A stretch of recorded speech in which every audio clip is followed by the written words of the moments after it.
Good morning. How are you today? Nakasan po natin ng konti, no? How are you today? Yun, amen. Indeed, our God is good, and we thank and praise God for this wonderful time that God has given to us, na tayo po ay may pagkakataon muli na mag-aaral ng kanyang salita.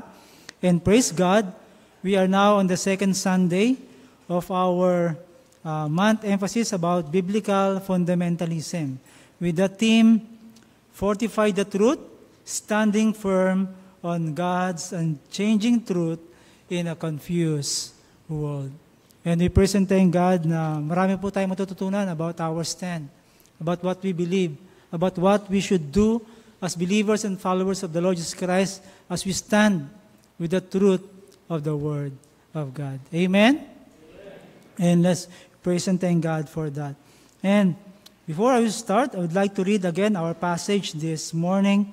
I would like to read it in the English Standard Version. And it says, For I am now seeking the approval of man or of God, or am I trying to please men? If I were still trying to please men, I would not be a servant of Christ. Let's pray. Oh, dear God, we thank you again sa araw na ito. Please bless our time together. Please bless your word as it will be preached. I pray, Panginoon, na lahat kami ay matuto. Maintindihan po namin ito ng buong puso, ng buong lakas, at nawa ito'y maging totoo sa buhay ng bawat isa sa amin. And again, Lord, we commit to you all these things. In Jesus' name I pray. Amen. Our topic for today is about social media validation and digital addiction. Have you heard about that? Social media validation and digital addiction. Who among us ay, siguro naman lahat po sa atin dito are in social media. Di ba? Kung titignan po natin itong ating, nasa next slide, yan. Sino po makakapagbanggit ng at least lahat? Hindi nyo. Lahat, no? Parang lahat yata kayang banggitin yan eh. Di ba? Pero kung mga 7, 8, sino makakapagbanggit? Sige nga, tignan nga po natin. I'll give you 30 seconds at makakapag-identify, name that logo. Di ba? Sabi ko, yung mga logo na yan is the most common social media logo o platforms na ginagamit in our time today. Okay? Inalam ko na lahat yan kanina eh. Kaya kabisado ko na yan. Kaya, nung una ko siyang makita, may ilan ako hindi ako familiar. Lalo na yon yung kulay pula na parang may alien. Alam niyo kung ano po yan? Reddit, di ba? Yan. Kaya, tama ba? Reddit. Yan. Kaya, sabi ko nga, as I look at this, diba, sa ating mga social media, lahat po siguro tayo, if you will open your phone, I believe, okay? Kasi nasabi ko na, I believe, merong 4 o 5 na nandyan sa phone nyo ngayon. O kung hindi nga, baka hindi nga lang 4 o 5, baka kalahati. Diba? In our social media platform. Diba? With this social media na mga ginagamit natin for today. Ang tanong ko po sa bawat isa sa atin, how much time do you spend on social media each day? Sige nga, isipin po natin, how much time do you spend on social media each day? Less than an hour? Kulang. Diba? Less than an hour? Kulang. Yung iba sabihin nila, 1 to 3 hours, sapat na. Pag sinabing 4 to 6 hours, pwede na. Di ba? Yung iba naman, siguro 6 to unlimited, busog na. Di ba? Busog na, talagang lahat na, nagawa na, lahat na. Napagod na lang ang mata because of the social media. Alam niyo po ba mga kaibigan, the social media chart, na kung titignan po natin sa next slide, ito yung mostly used social media platform in the Philippines. Okay? In the Philippines alone. Wala pa dyan po, kasi hindi sinama dyan sa survey na yan, yung YouTube. Diba? Yung Facebook ilang percent yan? 47%. Ilan yan? 94.7%, 92.6% ang messenger and others. Diba? That's only in the Philippines. And social media statistics in the Philippines demonstrate how significant these platforms are to Filipinos' everyday lives. Kung titingnan po natin, in January 2025, the country had 90.8 million social media user. Kung makikita po natin yung overview na yan. Equivalent to 78% of the entire population. Among users, sabi dyan, age 18 or older. That rises to 116.6% with many Filipinos owning multiple social media accounts. Sino pa po dito ang maraming accounts? Social media accounts. Ako po, nag-iisa lang po yung aking account. Pero naging dalawa na kasi nung isa pa lang, na-hack yung aking social media account. Pero na-retrieve ko din kasi wala akong magawa, kailangan gumawa ng panibago, kaya naging dalawa yung account ko. Ngayon, nung naging dalawa na yung account ko, pinalitan ko po yung isang account ko, pinangalan ko sa anak ko. At sabi ko, yan na ang magiging Facebook mo. Wala na siyang magawa. Di ba? Kasi kaya naging dalawa, pero isa lang talaga ang account ko. Ever since. Pero nung na-hack, ayun nga, gumawa ko ng bago. And then, pero na-retrieve ko pa rin yung isa, kaya binigay ko na lang sa anak ko. Kaya nagkaroon siya ng instant na Facebook. Pero sabi ko nga, sino ba dito ang mga maraming account? Siguro yung iba dito, 2, 3.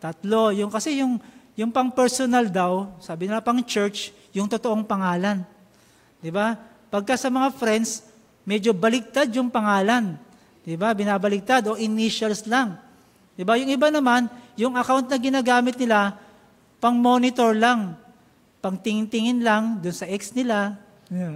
Diba? Dun sa friends nila, yung matagal ng mga ganon, ginagamit. Sino ba yung mga maraming account? Yung mga young people, maraming account, iba-iba. Diba? Minsan nga may nakausap ako, ito pang bahay. Ibig sabihin, pwedeng tignan ng mga magulang. Ito pang school. Diba? Pwedeng tignan ng mga classmate. Ito pang church. Yung mga accounts nila.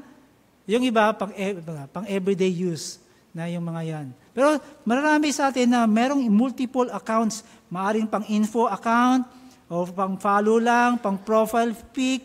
But Filipinos and their multiple accounts are ever present on social media.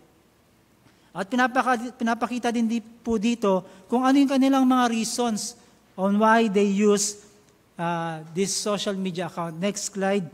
Yung iba naman sinasabi nila, just keeping in touch, just feeling, tingnan mo yung pangalawa, feeling spare time. Kung may spare time ka, browse ng browse, di ba?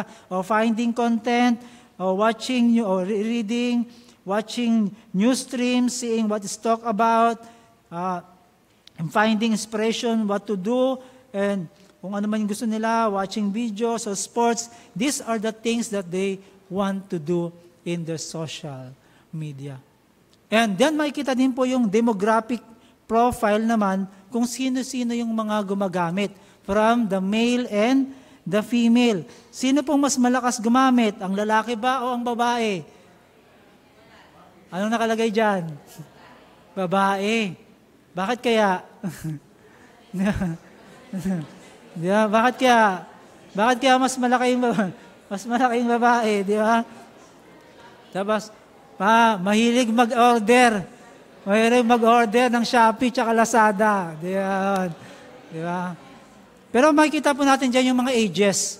Di ba? 18 to 24, di ba? Ang taas. Di ba? Tapos yung 25 to 34, yung 35 to 44. Pasong hanggang sa patanda ng patanda, yung 65 daw pataas, 2.4%. Parang minsan hindi ako naniniwala eh. Kasi yung mga senior, sila pa yung, di ba? Sila pa yung mga active sa di ba? Minsan nagsiselfie pa, minsan naka-livestream pa eh. Hindi nila alam na naka-livestream na sila. Di ba? Minsan napipindot lang, hindi nila alam. Sabi niya, Ma, bakit naka-livestream ka? Di ba? Nagugulat ka na lang. Pero, again, makikita natin yung mga age ng mga lalaki at babae na madalas at kung sino yung gumagamit. Sabi nga po ni Meta, adult users are 34 and younger. Sabi 34 and younger. But reflecting the youthful demographic of the nation as a whole, sabi yung mga children, tsaka mga Gen Z, di ba, yung mga bago, yung mga bata, in the Philippines, they are not adjusting to life in the digital age. Tama ba yon? Yung mga senior, sila yung mga nag-a-adjust eh. Diba? Yung mga Gen Z, mga children, they are not adjusting. They practically born into it. Diba? Tingnan niyo po sa mga lola at lola natin, sa mga nanay at tatay. Pag may problema yung cellphone, kanino nagpapatulong? Sa anak. Diba? Pag mayroong hindi makita, kanino nagpapatulong? Sa anak. Diba? Kasi mas magaling sila. Bigyan mo ng cellphone niya, maya-maya, kabisado niya na yan. Talo pa tayo. Diba? Ganon po ang pagdating sa social media. And marami pa tayong makikita dyan. Pero ano po yung makikita natin dito? With our topic this morning. Social media has become a daily essential for people who have made staying connected a non-negotiable in today's digital world. Diba? Non-negotiable na yan. Sabihin natin, yung dati, ang cellphone ay hindi siya necessity. But in our time today, that is already a necessity. But what are we going to do as believers and followers of the Lord Jesus Christ? Kaya nga po, I have entitled God's message this morning, Seen by God, Finding Worth Beyond the Screen. Alam niyo po ba na in our time today, there are some young people, and mostly din adults, they are finding their worth not on God, but on other people. They are getting approval on other people, on the social media rather than God. Kaya nga, this is my prayer. As believers and followers of the Lord Jesus Christ, we are called, again, brothers and sisters in the Lord, we are called to overcome the need for social media validation and break free from digital addiction by grounding our identity with Christ. Before pa nagkaroon ng technology na napaka-advanced, before pa nagkaroon ng cellphone, before pa nagkaroon ng mga social media platforms, our identity in Christ is already established. Believers and followers of the Lord Christ, we are in Christ. We are loved by God, by our Lord and Savior Jesus Christ. And our worth of approval is not on the other side, but on or in God. And this morning we will see or answer some question, where are you finding your worth? Is it in the world's approval or in Christ? Is your identity shaped more by your screen, kung ano yung napapanood natin, kung ano yung mga nakikita natin? Is it shaped by the things that we watch or by the Word of God? Or are you living for likes, for thumbs up, for hearts, or anything? Are you living for that, or are you living for the world or the Lord? We can overcome digital or social media validation and digital addiction with these things na pag-aaralan po natin ngayon. And let's look, and let's evaluate ourselves. Nandun na ba ako? Nandun na ba ako dun sa social media validation? Meron na rin po ba ako masasabi na digital addiction? Or ano ba yung aking ginagawa para ma-overcome itong mga bagay na ito? And the first thing na makikita po natin dito is we can overcome media validation and digital addiction by knowing the trap of social media validation. From the passage that we have read in Galatians chapter 1 verse 10, I just would like to read again, "For I am now seeking the approval of men or of God, or am I trying to please men? If I were still trying to please men, I would not be a servant of Christ."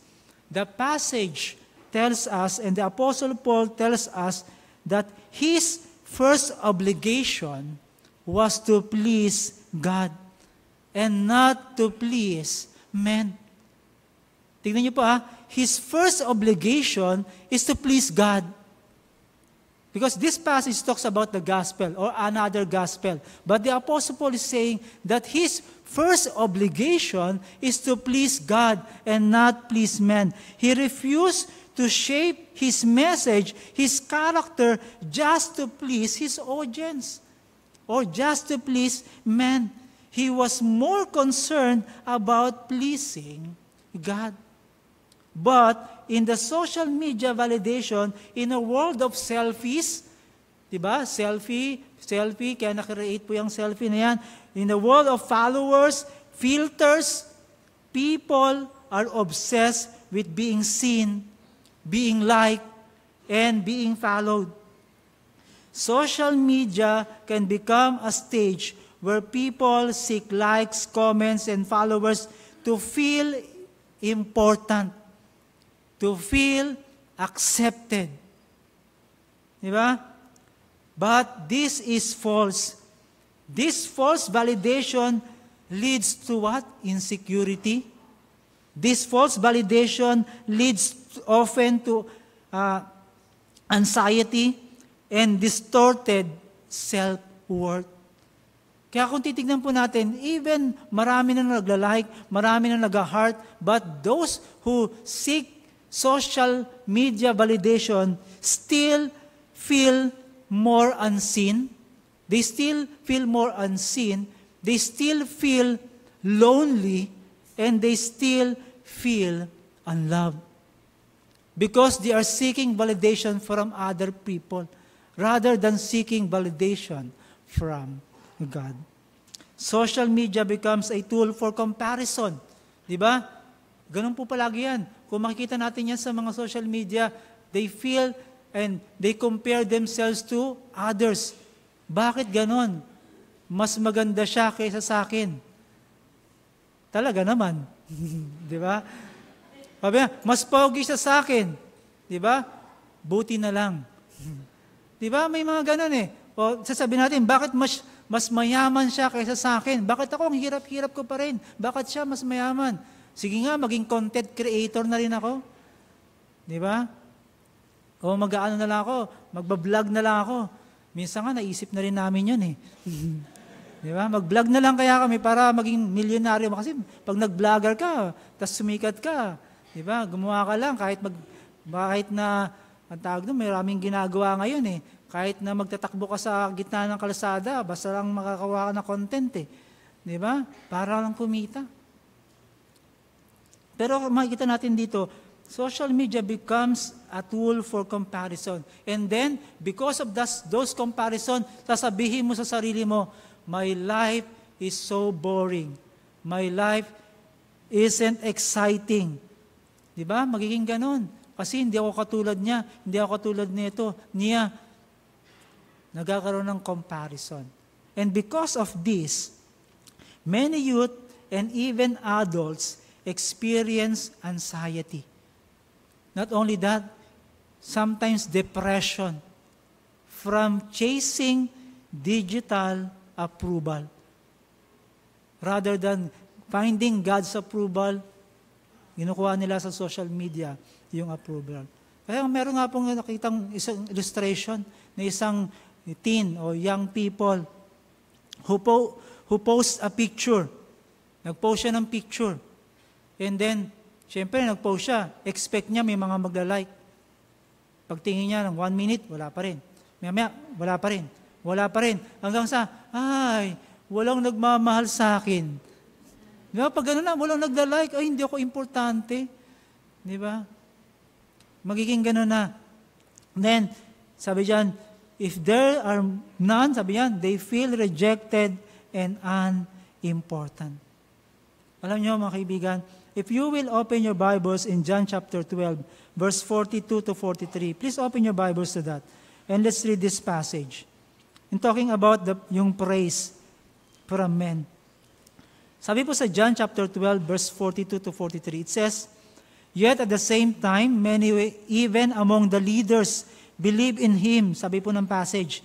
But because of the Pharisees, they would not confess their faith for fear they would be put out of the synagogue. Sabi diyan, maraming mga leaders at that time na nampalataya na kay Jesucristo. But because of the Pharisees, they would not admit yung kanilang confession. Why? Because for fear they would not be they will be put out of the synagogue. Sabi diyan, for they love praise from men more than praise from God. Look at the passage. Sabi diyan, they love praise from men more than praise from God. The Pharisees love praise from men more than praise from God. Kaya nga, tignan niyo po, this happens 2,000 years ago. 2,000 to 3,000 years ago. At the time of the Pharisees, when the Lord Jesus Christ was here on this earth. But today, tignan niyo po the next slide, many fall into the same trap online. Tama po ba yan, mga kaibigan? Many today fall into the same trap online. At ito po ay mga mananampalataya rin. At yung iba, hindi lang mga mananampalataya, but mga leaders pa ng ating mga simbahan. Kaya nga po, regarding the social media validation, brothers and sisters in the Lord, let's not get the approval of the social media or other men of sabi natin mga strangers, but let's rather look at the approval of God rather than men. The second thing na makikita po natin dito, we can overcome media validation and digital addiction by knowing the danger of digital addiction. Sabi po ng 1 Corinthians chapter 6 verse 12, it says, I have the right to do anything you say, but not everything is beneficial. I have the right to do anything, but I will not be mastered by anything. Alam nyo, itong verse nito, this verse encourages believers to live free, or to live with freedom in Christ, but to do so with wisdom and discernment, avoiding anything, pakinggan nyo po itong mabuti, avoiding anything that would hinder their spiritual progress in God or become a bondage or a source of bondage. When we say a source of bondage, because we are in bondage, when we say that we are in bondage of something apart from God, then we could say it becomes an idol. If become a bondage of God, that's very good. That's excellent. Diba? We are a bond servant of the Lord Jesus Christ. O a bondage of God. But, alipin ng Panginoon. Pero kung tayo po yung naging alipin o bandage of something apart from God, then it becomes an idol. Diba?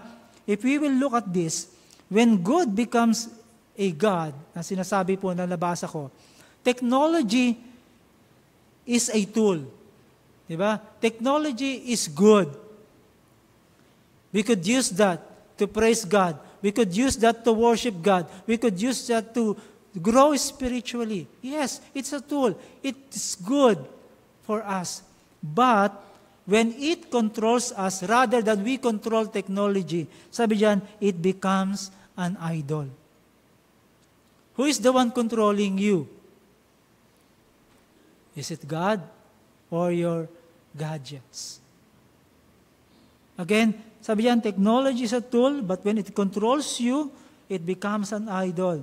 Yung endless scrolling, gaming, or binge-watching numbs our minds and distance us from God and real relationship. Pag sinabing real relationship, di ba, yung virtual, di ba, nagiging virtual lang yung relationship, hindi yun totoo. Kaya nga kung titignan po natin dito, many people can go 5 minutes without checking their phone. Kayo mga kaibigan, mga kapatid, 5 minutes, lagi mo ba chine-check yung phone mo? O may tumunog lang, titignan mo na. O may inaantay ka. Diba?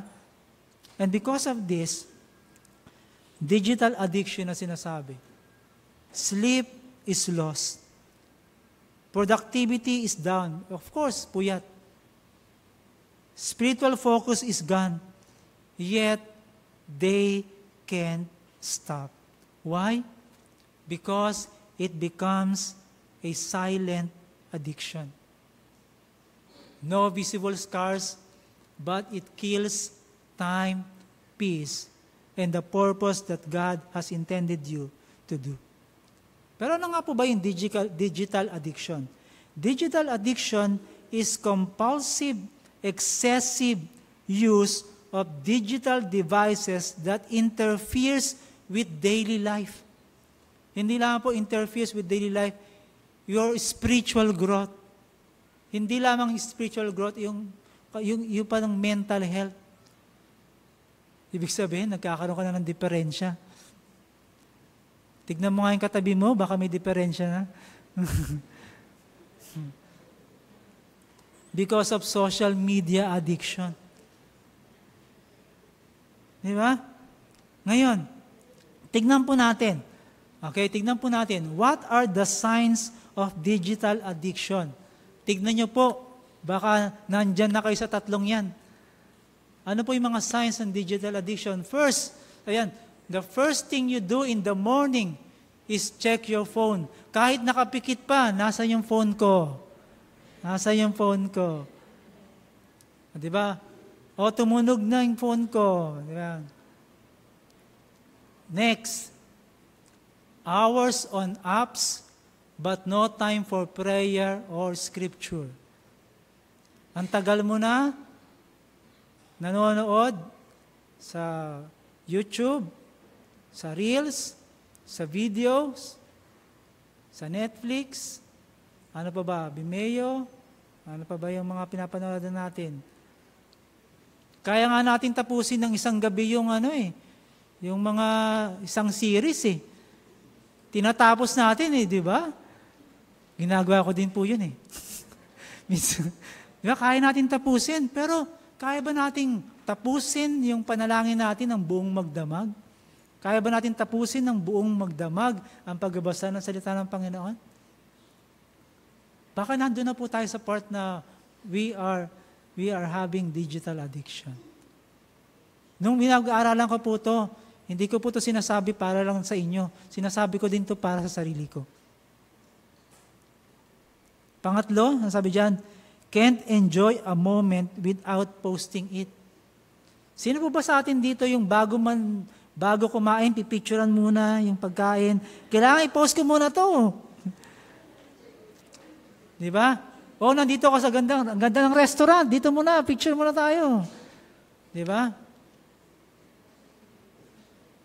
O, may bago ako, picturean ko muna to. Taas ang kamay ng guilty. Ako din. Di ba? Maaari. Di ba? Nandun na tayo sa stage na yan. Mga kaibigan, mga kapatid. Kaya nga po, ang warning po sa atin, digital addiction is not just a habit. It becomes a bondage. Nagiging alipin ka na ng iyong cellphone, ng iyong social media, na nakakalimutan na natin what is more important. What is more important? And that is God. Yung purpose, yung gusto ng Panginoon niya para sa atin. Now let's evaluate ourselves. Kaya, are the signs present in us? Yung susunod na bagay natin pag-aaralan will help us on how we could overcome yung mga, kung nandun na po tayo may mga signs na. Diba? We can overcome media validation and digital addiction by knowing The search for significance is found in Christ. By knowing our true identity in Christ.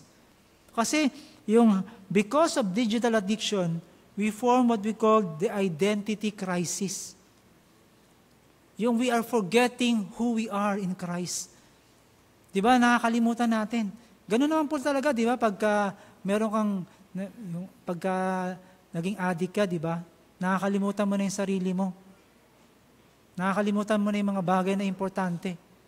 Pati yung mga mahal mo sa buhay, parang hindi na naging importante. Diba? Meron ang pagka talagang sobra na, lulong na talaga siya sa diba? Pag naging addict sa drugs, lulong na. Kahit yung kanyang mga magulang, pinagnanakawan na. Kung ano yung pwedeng ibenta, may bibenta para lang makakuha, makabili ng mga bagay na gusto niya. These are, makikita natin, many believers know the truth of the gospel, but still live for worldly validation. Pero tignan po natin ang ating identity. Buksan niyo po yung Bible niyo sa Ephesians chapter 1, verse 4. Ephesians chapter 1, verse 4 to 5. Ano pong sabi dyan? Ephesians chapter 1, verse 4 to 5. Sabi po dito, according as He had chosen us in Him before the foundation of the world, that we should be holy and without blame before Him in love, having predestined as unto the adoption of children by Jesus Christ to Himself, according to the good pleasure of His will. Look at verse 4. Sabi diyan, this verse emphasizes that God's choice of believers is not a reaction to anything they have done.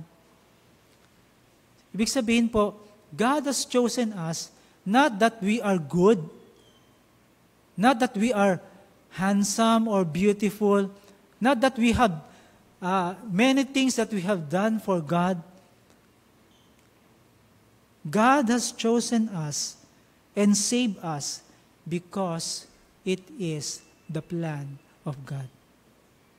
Because we are loved by God.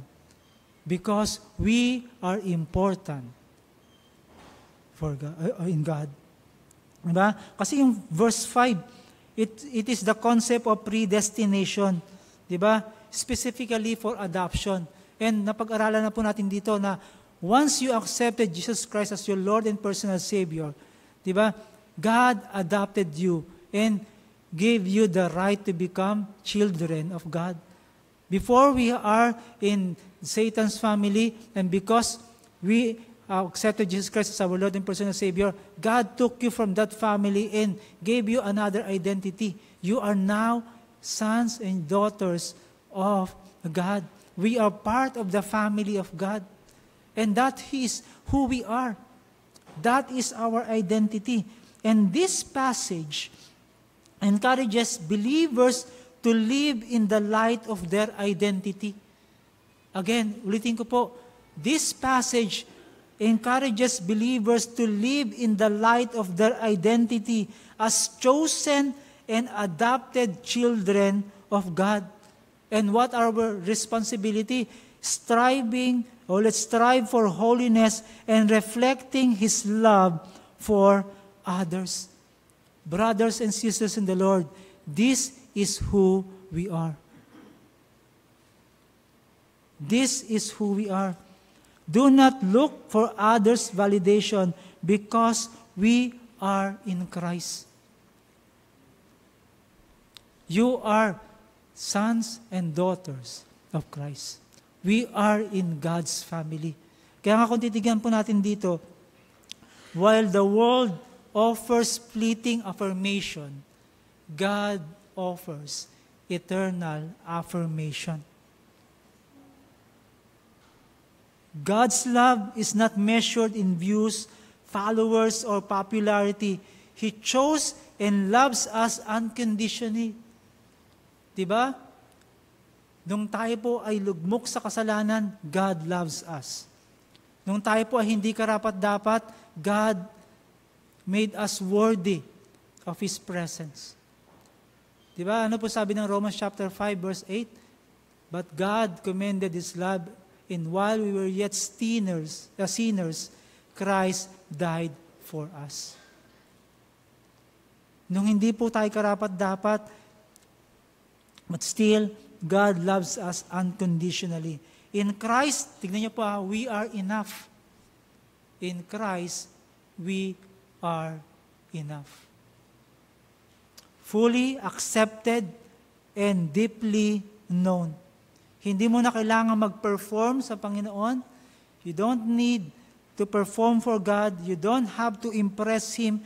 He already loves you. His death on the cross is the ultimate declaration of your worth. At pwede mong i-declare to everybody that I am loved by God, I am seen by God, and I am known by God. At kung naghahanap ka ng followers, number 1 follower mo ang Panginoon. Amen? You are already followed by the King of Kings and the Lord of Lords. And look at the example of the Lord Jesus Christ. In Luke chapter 4, verse 28 to 30. Diyan makikita natin that Jesus Christ didn't seek human approval. Diyan sa passage na yan, makikita natin that He was rejected by the people. He was being taunted by the people. And the Pharisees and the Sadducees at that time, they tried to kill the Lord Jesus Christ. Yun nga lang, nakakatakas ang ating Panginoon. But He didn't seek approval, human approval, but He remained focused on the Father's mission. Focus siya kung ano yung mandate na binigay sa Kanya ng ating Ama. Kaya nga tayo bilang mga mananampalataya, mga kaibigan, mga kapatid, our identity in Christ is so firm that we should know this by heart, not only by knowing it, we should know this by heart, we should practice this and tell this to ourselves that we should not seek approval of the social media and others, but let us say that I am seen by God, I am known by God, I am loved by God, and He is with me all the way. And that is who God is. And lastly, we can overcome media validation and digital addiction by knowing we have freedom through surrender and boundaries. Colossians chapter 3, verse 2, it says, "Set your mind on things above, not on things on the earth." This verse encourages believers to focus their thoughts and affections on heavenly things rather than earthly pursuits. It means prioritizing spiritual and eternal matters rather than getting caught up in temporary, worldly concerns. Alam niyo yung word na set your mind? Yung Greek word nito implies more than just thinking. It implies or encompasses having a particular mindset, attitude, and focus. It suggests directing one's thought, affection, and desires toward the specific object or goal or person, and that is God. When you say, set your mind on things above, you're saying, set your priority, set your attitude, set your focus, not on other people's approval, but on God. That is what we should do. This refers to spiritual realities, heavenly things, and the things of God. And this encourages believers to have some practical implication. One, let's seek God's will. Yeah? Make decisions based on what is pleasing to God, not on what is popular or convenient. Pangalawa, cultivate a heavenly perspective. View life through the lens of eternity, recognizing the temporary nature of earthly things. Di ba, sinasabi po natin, lahat ng bagay dito sa mundo is only temporary. Even us, we are just but temporary on this world. Di ba? Where is our permanent address? In heaven. Our permanent citizenship? In heaven. Not on this world. Di ba? Pangatlo, let's resist temptation. Sabi diyan, avoid being drawn into sin and worldly desires that lead away from God.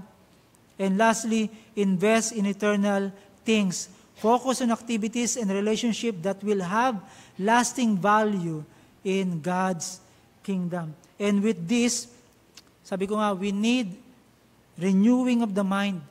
This means retraining how we think, yung focus natin, and let's connect with God. And how we could do that? By having solitude and silence and alone with God. Alam niyo po yung solitude and silence, once considered holy. Pero ngayon, many people are avoiding that. Natatakot na sila mag-isa. They always want to be in the crowd. They don't want to be alone. Especially alone with God. Kaya nga, we must take back our attention, our time, our affection from devices that steals them. Kaya meron po akong nakita na sinasabi niya, we can consider having digital detox, finding God offline. Anong ibig sabihin nito? Digital detox. Pag sinabing detox, parang you are removing the impurities, di ba, that hinders you, di ba? Ayun yung sinasabi na detox. Pero ano ibig sabihin ng digital detox? Digital detox means taking a break from using devices, especially for entertainment or social validation. It means reducing screen time intentionally. Kung dati 1 hour kang gumagamit ng cellphone, ng social media, di ba? Ilang minutes yon? 60 minutes. Babawasan mo, magiging 59 minutes na lang. Ang laking tulong, ano? Ang laking tulong. Parang, ganun sinasabi, parang pang 1 hour, siguro mga 30 minutes na lang. Di ba? O hanggang sa palitan ng paliit. Di ba? Parang hindi mo na siya hanapin. Or creating space for rest, reflection, and renewal. Ano ba mas gusto nyo? Manood o matulog? Di ba? Yung iba kasi mas masarap ng tulog eh. Ano mas gusto nyo? Manood o kumain? Kumain. Di ba? Ayun yung mga eh. Pero yung reflection and renewal. Ito yung sinasabi na digital detox.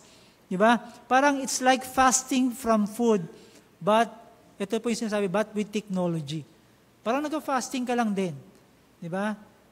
Imbes na pagkain, yung technology naman. Ano naman yung sabi na finding God online? It means seeking God's presence without distraction. Di ba? Seeking God's presence without distraction. Ayan, reading the Bible, praying, and worshiping without notification or scrolling. Ibig sabihin, you turn off your phone. Parang ang hirap, no? Papatayin ko yung cellphone. Minsan, namamatay lang yung phone natin pag lobat. Di ba? Pero intentionally, papatayin mo, parang hindi ko kaya. Di ba? Ayun po sinasabi na, finding God offline, or realizing that God speaks in the stillness, not in the noise of digital media. Diba? Kaya nga kung pagsasamahin po natin yan, digital detox, finding God alive, is a spiritual and practical challenge to temporarily disconnect from digital distraction like social media, excessive phone use, gaming, or streaming in order to reconnect with God and real life relationship. Alam nyo, ang ating Panginoong Jesucristo, He has given us a lot of example. Siya din po, nagkakaroon siya ng spiritual, masabi natin, detox. Ano pong sabi ng Luke chapter 5, verse 16 and other passages? Sabi po dito sa Luke chapter 5 verse 16, but Jesus often withdrew. Di ba? Malalagyan natin maririnig yan. Jesus withdrew himself. Pero dito sa passage nito, sabi diyan, but Jesus often withdrew to lonely places and prayed. Even the Lord Jesus Christ unplugged himself from the crowds. He stepped away to be alone with his Father. Maraming example na binibigay sa atin ng Panginoon for us to follow. Kung sa tingin mo, you are being bombarded, you are being parang talagang pagod ka na, magkaroon ka po ng spiritual detox. Find your time alone with God. Which is parang mahirap nga sa panahon natin ngayon. Pero magagawa pa rin po natin. Diba? Psalms chapter 46 verse 10. Ano po sabi diyan? Be still and know that I am God. Stillness and solitude are often where we hear God the most clearly. Doon mo talagang maririnig ang Panginoon when you are alone with God. Sabi ko nga, yung iba na nakikita ko, na nag-aaral sila, di ba? Saan sila madalas yung nakikita nag-aaral? Sa mga coffee shops, di ba? Sa Starbucks, di ba? Nandoon, ang daming tao. Talagang nakita mo, masiga. Pero ako, hindi ko kaya yun eh. Yung mag-aaral ako doon, hindi ko kaya. Nadidistract ako. Kasi, ako yung taong mahilig tumingin sa mga tao. Yung kita ko kung nagiging ginagawa niya, ganun ako eh. Kaya kung doon ako mag-aaral, hindi ako makakapag-aral. Mamimemorize ko lang yung lahat ng mga tao doon. Kung ano yung ginagawa nila. Ganun lang ang mangyayari. Again, why it matters today? Why it matters? Because many people check their phones more than they pray or open their Bibles. Ito, mostly, 24 hours nga natin hawak eh. Minsan nga nakakatalugan pa natin eh. Nakaganon pa yan. Di ba? Kasi nanonood eh. Maya nakatulog na, nakaganon na eh. Nilalagay ko lang dito kasi hinahangin eh. Di ba? Why it matters today? We are overstimulated but spiritually empty. Di ba? Ganon tayo, pero spiritually empty. And lastly, constant connection to screens can leave us disconnected from God. Tama po yan, mga kaibigan. Based sa experience. Kaya tayo po, mga kaibigan, mga kapatid, what are the goals of digital detox? Ano yung mga goals? Silence the noise of the world to hear God's voice. Break unhealthy habits with digital media. Restore your mind with truth instead of comparison. And prioritize presence with God, with family, and with community. Again, ano po yung mga practical na pwede natin gawin? One day fast. No social media for 24 hours. Ang hirap yata niya na. Deactivate muna. O, di ba? Ano pa? Screen-free mornings. Pag sinabing screen-free mornings, start your day with the Scripture, not with your phone. Ano po yung gagawa natin mga detox? Take Sundays off from digital distraction or app clean up. Delete or hide apps that steal your time or tempt you to compare. Kaya po, in short, digital detox or finding God's offline is about unplugging from the world's constant chatter so you can reconnect with the one who truly matters. And that is God. It's a step toward freedom, focus, and faith. Ibig sabihin, kung nagkaroon ka ng detox, marirenew ang iyong spiritual na buhay. And that is very, very important. And as we close, I would like to read to you a real-life testimony. Okay? A real-life testimony how God set me free from my phone. Ang sabi niya po, ang pangalan niya po is David. Okay? A 24-year-old sa university student. Hindi naman po natin kilala. Okay? Pero it's a real life testimony. Basahin ko po sa inyo. Please bear with me as I read this testimony. Ang sabi niya po dito, at first, it was innocent. I used social media to keep in touch with friends and follow Christian pages. But slowly, it took over my life. I couldn't focus in class. I was losing sleep.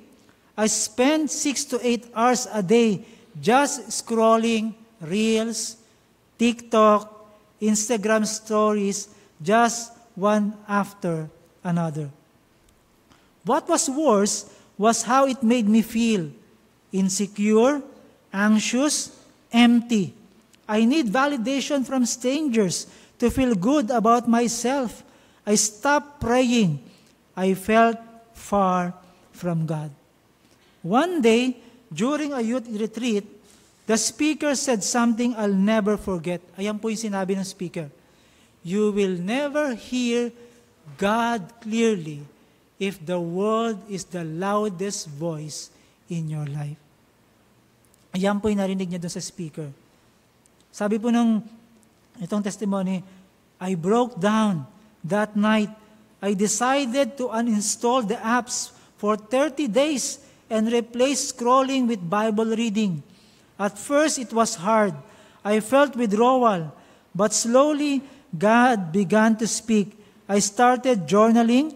I rediscovered joy. Now, I still use social media, but it no longer controls me. Jesus gave me back my peace and reminded me that I'm already fully known and fully loved. Ano po yung lesson na makikita po natin dito? God doesn't just want to take your phone. He wants to give you back your freedom. Kasi naging slave ka na. Okay? And the challenge for each and every one of us is your digital life drawing you closer to God or distracting you from Him? Ano po nangyayari? Pangalawa, do you need a detox? Not just for your phone, but for your soul also? And lastly, makikita po natin dito, true freedom from social media validation and digital addiction begins when we root our identity not in the approval of the world. Let's seek the approval of God and let's be firm with our identity of who we are, not on the validation of others, but on the validation of what the Word of God is saying and the validation that is coming from God. Brothers and sisters in the Lord, I hope and I pray that as we finish this message from the Word of God, we can overcome and we will do what we are called to do as believers and followers of the Lord Jesus Christ. Let us pray. Our dear God, thank you again, Lord, for your word. Please sing this in our hearts. Apply this, Lord. And let it be real and sa aming mga buhay, Panginoon. In Jesus' name I pray. Amen.